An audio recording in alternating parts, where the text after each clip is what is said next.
Dear student, today we study the chapter 6 of Science of class 7. Then the name of the chapter is Physical and the Chemical Changes.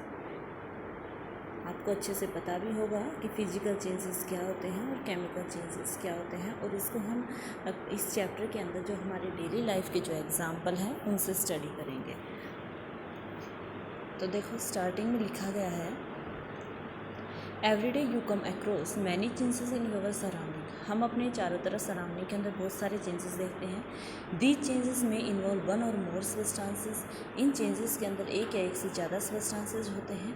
For example, your mother may ask you to dissolve sugar in water to make a cold drink. आपकी mother आपसे बोलती है कि water के अंदर sugar dissolve कीजिएगा और एक कोल्ड ड्रिंक बनानी है। Making a sugar solution is a change. तो जो वाटर के अंदर शुगर डिसॉल्व हुई है तो वो किस में कन्वर्ट हो गया? शुगर सॉल्यूशन के अंदर। तो चेंज हुआ वहाँ पर भी। Similarly, setting curd from milk is a change. तो जो हमारी मिल्क होता है, मिल्क से जब हम दही जमाते हैं वो भी क्या है? एक चेंज है। Sometimes milk becomes sure. कई बार क्या होता है कि जो मिल्क होता है वो क्या हो जाता है? खट्टा हो जाता है। Souring of milk is a change. जो श्योरिंग है मिल्क का वो भी क्या है? एक चेंज है। Stretched rubber band also represent a change. अगर हम किसी रबर बैंड को स्ट्रेच करते खींचते हैं तो वो भी क्या है? एक चेंज है। तो इस चैप्टर में हम इन चेंजेस के बारे में पढ़ेंगे कि कौन सा चेंज फिजिकल चेंज है और कौन सा चेंज हमारे पास केमिकल चेंज है। क्लियर है? अब नीचे लिखा गया है, make a list of 10 changes you have noticed around you. आप अपने चारों तरफ कोई भी 10 चेंजेस लिखे जो आप देखते भी हो, ऑब्जर्व करते हो। In this chapter we shall perform some activity and study the nature of these changes. इस चैप्टर के अंदर हम कुछ एक्टिविटीज़ देखेंगे और कुछ हमें नेचर का पता चलेगा। जो चेंजेस हो रहे हैं इनके नेचर का पता चलता है। Broadly these changes are of 2 kinds. जो ये चेंजेस होते हैं ये हमारे पास दो प्रकार के होते हैं। एक होता है फिजिकल चेंज और एक होता है केमिकल चेंज। जैसे पेपर का पीस था, देखो इसको कैसे कट कर दिया है। कंप्लीट पेपर था, उसको कट करके देखो कितने चेंजेस हो गए हैं। तो ये भी क्या है? एक चेंज है। अब देखो, फर्स्ट है 6.1 में लिखा गया है फिजिकल चेंजेस। एक्टिविटी 6.1 बोलती है, cut a piece of paper in 4 square box. जैसे यहाँ पर कट कर रखा है, पहले 4 स्क्वायर बॉक्स में कट करेंगे, फिर एक बॉक्स को भी हम 4 स्क्वायर बॉक्स में भी कट कर सकते हैं और फिर उस छोटे बॉक्स को भी हम कट कर सकते हैं। तो ये सब क्या है? चेंजेस हैं। Cut each square piece further into 4 square pieces. हर एक स्क्वायर पीस को हम फिर से अगर 4 स्क्वायर पीस में कट करें तो उनकी जो शेप होती है, जो उनके अंदर चेंज आ रहा है वो अलग अलग आ रहा है। ले these pieces on the floor or a table so that the pieces acquire the shape of the original piece of paper। तो मतलब अगर उनको कंबाइन करके हम रखें तो वो क्या कह रहा है कि कंप्लीट एक शेप, ओरिजिनल जो पीस है हमारे पेपर की उसकी शेप एक्वायर कर लेगा। Obviously you can not join the pieces back to make the original piece. अब कट करने के बाद आप जॉइन नहीं कर सकते। But is there a change in the property of the paper. क्या कोई चेंज हुआ है पेपर की प्रॉपर्टी के अंदर? हुआ है, चेंज हुआ है, क्योंकि हमने उसको कट कर दिया। क्या वो चेंज फिजिकल चेंज है या केमिकल चेंज है? ये पता लगाना है हमें। अब वो कैसे पता लगाएंगे वो देखेंगे अब आगे। नेक्स्ट एक्टिविटी है, उसमें बोला गया है, अब जैसे यहाँ है जो पेपर है पीस का, जो पेपर का जो पीस है हमारे पास, वो पीस लास्ट में पेपर ही है, ना कि कोई नया सब्सटेंस है। तो वो क्या होगा? फिजिकल चेंज होगा या केमिकल चेंज होगा? अगर नया सब्सटेंस नहीं बन रहा है तो हमारे पास वो जो चेंज होगा वो क्या होगा? फिजिकल होगा। एक्टिविटी 6.2 है, collect the chalk dust lying on the floor near the chalkboard in your classroom. जब चॉक का यूज़ किया जाता है चॉकबोर्ड के ऊपर, और crush a small piece of chalk into the dust, add a little water to the dust to make a paste. बोला जाता है जैसे जब जो चॉक बोर्ड होता है, चॉक बोर्ड के ऊपर जब चॉक से काम किया जाता है तो जो चॉक होता है थोड़ा थोड़ा क्रश होकर नीचे गिर जाता है, और उस पाउडर को अगर हम वाटर के अंदर डालते हैं, मिक्स करते हैं, तो वहाँ पर हमारे पास क्या होगा? एक पेस्ट रेडी हो जाएगा। Roll it into the shape of the piece of chalk, और हम उसको चॉक की शेप देंगे उसको रोल करके। लेट इट ड्राई, और फिर उसको ड्राई होने देते हैं। Did you recover chalk from the dust? क्या तुम चॉक को डस्ट से वापस से रिकवर कर पाओगे? ये हमें पता लगाना है। ये भी एक क्या है? चेंज है। एक्टिविटी 6.3 बोलती है take some ice in a glass or plastic tumbler. आप ये जो ऊपर वाली एक्टिविटी 6.2 इसको करके भी देख सकते हो। जैसे चौक होता है उसको बारीक बारीक कर लेना, पीसेस में बिल्कुल बारीक बारीक उसका पाउडर बना लेना, उसको बीट करके और फिर उसको ऐसे पेस्ट बना के और फिर आप चेक कर सकते हो क्या वो वापस से चौक रेडी हो रहा है या नहीं हो रहा है। आपको पता चल जाएगा कि फिजिकल चेंज होगा या केमिकल चेंज होगा। Take some ice in a glass or plastic tumbler. हम किसी ग्लास के अंदर या ग्लास प्लास्टिक जो टम्बलर होता है टब होता है उसके अंदर हम आइस लेते हैं। Melt a small portion of ice by placing the tumbler in the sun. हम उस आइस का कुछ पोर्शन सन की प्रेजेंस में रखते हैं ताकि वो मेल्ट हो जाए। You have now a mixture of ice and water. तो आपके पास मिक्सचर होगा आइस एंड वाटर का। Now place the tumbler in a freezing mixture. अब उस टम्बलर को हम कहाँ रखेंगे? फ्रीजिंग मिक्सचर के अंदर। Ice plus common salt. Does the water become solid ice once again. क्या जो वाटर जो आइस हुई है, आइस जो मेल्ट होके उस टब के अंदर आई है, क्या वो वापस से जो पानी बना है क्या वो वापस से आइस बन जाएगा? अब आपको पता होना चाहिए कि आइस बन सकता है, तो वो कैसा चेंज होगा? फिजिकल चेंज होगा। क्लियर है सबको? तो ये जो एग्जाम्पल है तीनों एक्टिविटी की, ये तीनों ही एग्जाम्पल फिजिकल चेंज के एग्जाम्पल है। Boil some water in a container. हम किसी कंटेनर के अंदर पानी गर्म कर रहे हैं। Do you see the steam rising from the surface of water. आपको दिखाई भी देगी कि जो स्टीम है, जो वाटर वेपर्स होंगे इवोपरेट होंगे।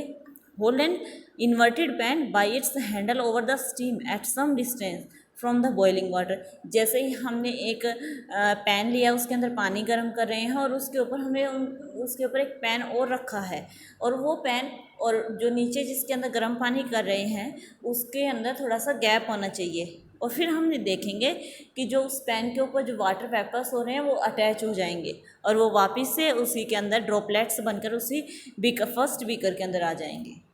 तो ये भी क्या है? एक फिजिकल चेंज है। अब देखो एक्टिविटी 6.5 में बोला गया है hold a used hexa blade with a pair of tongs. Tongs की मदद से हम एक हेक्सा ब्लेड को पकड़ते हैं। Keep the tip of the free end of the blade on the gas stove. और हम उसकी जो एक एंड होता है उसको गैस स्टोव के ऊपर रखते हैं। वेट फॉर ए मिनट, हम कुछ देर के लिए रखते हैं। Does the colour of the tip of the blade change? होगा चेंज, रेड कलर में हो जाता है। Remove the blade from the flame. अब हम उसको रिमूव करेंगे तो वो वापस से उसी पोजीशन में आ जाती है। फॉर एग्जाम्पल इसका और बेस्ट एग्जाम्पल बता देते हैं। जैसे घर में कई बार चाकू को गर्म किया जाता है, कुछ काम करने के लिए हम करते हैं चाकू को, नाइफ को, और वो रेड हो जाता है। फिर उसको थोड़ी देर बाद देखते हैं ठंडा हो जाता है, तब वो वापस से अपने ओरिजिनल कलर में आ जाता है। तो वो क्या है? एक फिजिकल चेंज है, कोई नया सब्सटेंस रेडी नहीं हुआ। तो properties such as shape, size, colour and state of substance are called its physical properties. A change in which substance undergoes a change in physical property is called a physical change. वो change जिसके अंदर substance उसकी physical properties के अंदर change होता है उसे हम क्या बोलते हैं? Physical change. और फिजिकल प्रॉपर्टीज़ क्या होती हैं? कोई किसी भी सब्सटेंस की शेप में, साइज में, कलर में और स्टेट में जो चेंज होगा उसे हम फिजिकल प्रॉपर्टीज़ बोलते हैं। A physical change is generally reversible. जो फिजिकल चेंज होगा वो रिवर्सिबल होगा, जैसे आइस से वाटर, वाटर से ice. In such a change no new substances form. ये बातें ध्यान रखनी है आपको कि जो फिजिकल चेंज है उसके अंदर कोई भी नया सब्सटेंस नहीं बनता है। जैसे आइस से वाटर बन गया और वाटर से आइस, कोई भी नई चीज़ नहीं बनी है। तो फिजिकल चेंज सबको क्लियर होना चाहिए कि क्या होता है फिजिकल चेंज। और केमिकल चेंज इससे जस्ट अपोजिट होता है, इसके अंदर न्यू सब्सटेंस रेडी होता है। जैसे हमारे पास है कि a change with which you are quite familiar is the rusting of iron. आपको पता है जंग लग जाता है आयरन को, तब आप देखते भी हो कैसा ब्राउनिश सब्सटेंस रेडी होता है, उसे भी हम क्या बोलते हैं? उसे को ही रस्ट बोलते हैं। और उस टाइप की चेंज को हम केमिकल चेंज बोलते हैं। जैसे फिगर में दिखाया भी गया है, आयरन के जो पीसीज हैं, कुछ आयरन से बनी हुई चीज़ें हैं, वो सब दिखाई गई हैं। नेक्स्ट है आगे, इन ए किचन ए वेट आयरन पैन, जिसे हम तवा बोलते हैं, जिसके ऊपर रोटी बनाई जाती है, often gets rusted if left in that state for some time. अगर हम उसे उसी के स्टेट में कुछ देर के लिए रख देते तो वो क्या हो जाता है? अपने आप क्या होगा? रस्ट लगना शुरू हो जाएगा। Rust is not iron. जो रस्ट होता है वो आयरन नहीं होता है। जो रस्ट होगा हमारे पास वो आयरन नहीं होता है। क्लियर है सबको? देखो अब एक चीज़ बता देती हूँ मैं आपको, जो रस्टिंग होती है हमारे पास वो देखो कैसे होते हैं। आयरन होता है, आयरन का सिंबल होता है Fe। आयरन को क्या मिलता है? एयर से ऑक्सीजन मिलती है और कुछ इसके अंदर वाटर की भी क्वांटिटी ऐड हो जाती है, मॉइस्चर होती है, जहाँ नमी होगी वहीं लगेगा आयरन, ये रस्ट वहीं लगेगा, जंग वहीं लगेगा। और इन सब को जब कंबाइन करते हैं तो हमारे पास क्या मिलता है हमें? Fe2O3, ये होता है आयरन ऑक्साइड। क्लियर है? ये आयरन ऑक्साइड होता है और यहाँ से हाइड्रोजन गैस अलग से रिमूव हो जाती है। तो ये आयरन ऑक्साइड की फॉर्म में निकलता है, ना कि हमारे पास प्योर आयरन। एक्टिविटी 6.6 में बोला जाता है कि it is dangerous to look for long at the burning magnesium ribbon. ये मैग्नीशियम रिबन है, इसको बर्न किया गया है। एक रिबन होता है और वो मैग्नीशियम मेटल से बना हुआ होता है। तब हम उसको बर्न करते हैं तो वहाँ से हमें ब्रिलियंट वाइट कलर की लाइट प्रोड्यूस होती है और उसको हम ज़्यादा देर तक नहीं देख सकते क्योंकि वो हार्मफुल होती है हमारे लिए। तो वो भी क्या है? एक चीज़ है क्या कि मैग्नीशियम रिबन किस में कन्वर्ट हो गया है? एस में। When it is completely burn it leaves behind a powdery S. S क्या होती है? राख। Does the S look like the magnesium ribbon?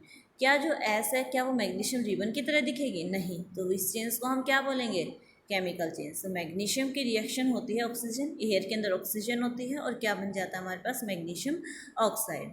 The equations here are different for those in mathematics. In equations of this kind, the arrow implies becomes. देखो जो ये हमारे पास equation लिखी गई है इसको ध्यान से पढ़ना और ये याद भी करोगे। अभी से याद करनी स्टार्ट करो ताकि ये आगे तक आपको काम आएंगे। Collect the ash and mix it with a small amount of water. Stir the mixture. Test the mixture with blue and red litmus paper. Does the mixture turns red litmus blue or turn blue litmus. देखो इसमें क्या बोला गया है, जैसे वो S है, magnesium ribbon को बर्न किया है और बर्न करने के बाद हमारे पास एस प्रोड्यूस हुई है और एस प्रोड्यूस होने के बाद हमने क्या किया? उसके अंदर कुछ वाटर की अमाउंट ऐड कर दी है। वाटर की अमाउंट ऐड किया, फिर हमने टेस्ट किया किसका?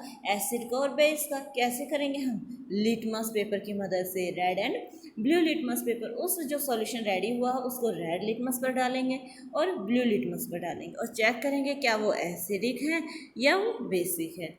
On dissolving S in water, it forms a new substance and this change is a chemical change. और उस चेंज को हम क्या बोलते हैं? केमिकल चेंज बोलते हैं।